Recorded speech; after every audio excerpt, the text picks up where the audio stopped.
দেশের শীর্ষ ব্যবসায়ী ও শিল্প উদ্যোক্তাদের সঙ্গে বৈঠক করেছেন বিএনপির ভারপ্রাপ্ত চেয়ারম্যান জনাব তারেক রহমান। গতকাল রোববার সন্ধ্যা ৭টায় রাজধানীর গুলশানে বিএনপির চেয়ারপারসনের রাজনৈতিক কার্যালয়ে এই বৈঠক অনুষ্ঠিত হয়েছে। বৈঠকে আইসিসি বাংলাদেশের সভাপতি মাহবুবুর রহমান, বিএসআরএম এর চেয়ারম্যান আলী হোসেন আকবর আলী, ব্যবসায়ীদের শীর্ষ সংগঠন এফবিসিসিআই এর সাবেক সভাপতি মীর নাসির হোসেন ও একে আজাদ, স্কয়ার গ্রুপের ব্যবস্থাপনা পরিচালক তপন চৌধুরী,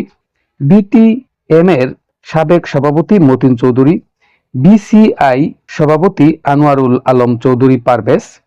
মেঘনা গ্রুপ অব ইন্ডাস্ট্রিজের চেয়ারম্যান ও ব্যবস্থাপনা পরিচালক মোস্তফা কামাল, উত্তরা মোটরস কর্পোরেশন লিমিটেডের চেয়ারম্যান মতিউর রহমান, এমসিসিআই এর সভাপতি কামরান টি রহমান, বিজিএমই এর সাবেক সভাপতি কুতুবুদ্দিন আহমেদ, বিকেএমই এর সাবেক সভাপতি ফজলুল হক, এমসিসিআই এর সাবেক সভাপতি নিহাত কবির, বিজিএমই এর সভাপতি মাহমুদ হাসান খান, বিটিএম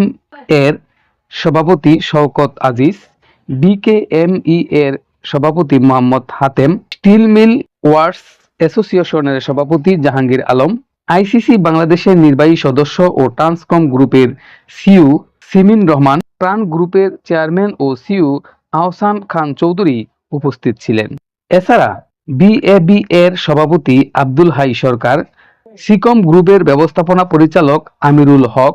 বাংলাদেশ এমপ্লয়ার্স ফেডারেশনের সভাপতি ফজলে শামীম আহসান এবং ইউসিবিএল এর চেয়ারম্যান শরীফ জহির সহ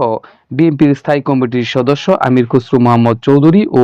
ইকবাল হাসান মাহমুদ বৈঠকে উপস্থিত ছিলেন।